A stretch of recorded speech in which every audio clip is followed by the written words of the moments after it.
ॐ त्र्यम्बकं जजामहे सुगन्धिं पुष्टिवर्धनम् उर्वारुकमिव बन्धनान् मृत्युमक्षयो नमामृतात्।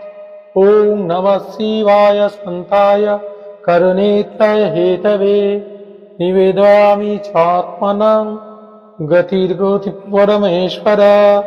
ॐ नमः शिवाय। আজকে শিব ঠাকুরের কথা নিয়ে কথা।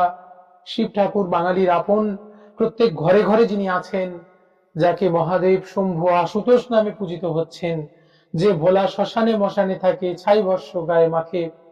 আজকে সেই মহাদেব, পরমেশ্বর মহাদেব, তার কথা যিনি বাকছাল পড়ে রয়েছেন, যার হাতে ডমরু ত্রিশূল, যিনি হিমালয়ে, যিনি কৈলাসে আছেন, সেই পাগলা ভোলা, যিনি উমার স্বামী, আমাদের ঘরের মেয়ে উমা, যিনি দক্ষযজ্ঞ পণ্ড করছেন, যিনি সবচেয়ে বড় প্রেমিক, যিনি স্ত্রীর দেহখানি কাঁধে তুলে নিয়ে প্রলয় নৃত্য করছেন, যে শোক ভুলতে পারছেন না, সেই প্রেমিক শিবের কথা।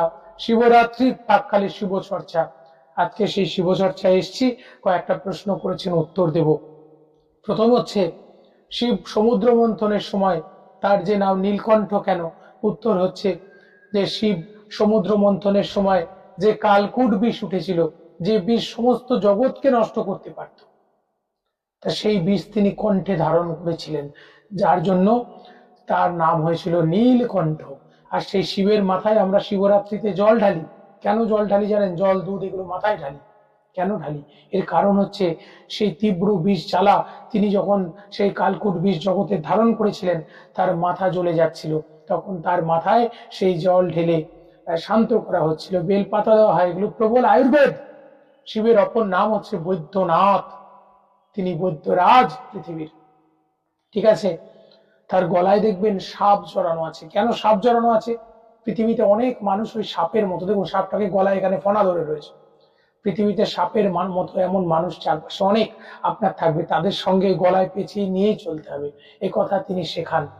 তিনি সদা শান্ত, তিনি শান্ত সৌম্য সুন্দর। সত্যম শিবম সুন্দরম, যা সত্য তাই শিব, তাই সুন্দর, এ কথা শেখানো আছে। তার হাতে ত্রিশূল, ত্রিশূলের তিনটি ফলা, সত্য রজ তম, জগতের এই তিন গুণ। এই যে তার যে বেলপাতাটা দেওয়া হয়, তিনটে করে পাতা থাকবে, ত্রিপত্র বেলপত্র, এটি হচ্ছে জ্ঞান ভক্তি কর্ম।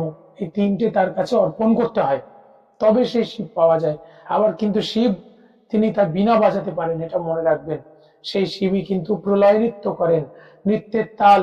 তাই তো আমরা নটরাজ মূর্তি দেখি, সে গল্প আছে অন্য। তা এটাই হচ্ছে কথা। আর বঙ্গদেশে মায়েরা সন্তান কামনায়, কখনো পতি কামনায় শিবের পুজো করেন। শিব পুজো খুব কঠিন, উপবাস করতে হয়, উপোস করতে হয়। উপবাস মানে, মানে কাছে, বাস মানে বাসস্থান। আগের দিন সংযম ব্রত পালন করতে হয়, আহার সংযম করতে হয়, তবে ঈশ্বরের কাছে পৌঁছানো যায়। সারাদিন উপবাস করতে হয়, রাতে গিয়ে সারা রাত্রি জাগরণ করে শিবময় হয়ে থাকতে হয়। তবে শিব শব্দের অর্থ হচ্ছে জ্ঞান, আবার শিব শব্দের অর্থ হচ্ছে মঙ্গল। তবে সেই জ্ঞান আর মঙ্গল লাভ হয়, অর্থাৎ নিজের মধ্যে সেই শিবকে উপলব্ধি করা। এটাই হচ্ছে শিবরাত্রির মূল তাৎপর্য। এই যে বোঝেনি, বাইরে যতই আরো যে দেখবেন ধূত্র ফুল, ধূত্র ফল, কলকে, এগুলো প্রত্যেকটার আয়ুর্বেদিক গুরুত্ব আছে। তা এইগুলোই শেখানো। শিব পুজো এইরকমই হৃদয়ের মধ্যে হয়, বাইরে কোথাও নেই। পরবর্তী পর্বে দেখা হচ্ছে, সঙ্গে থাকুন। ততক্ষণ হর হর মহাদেব।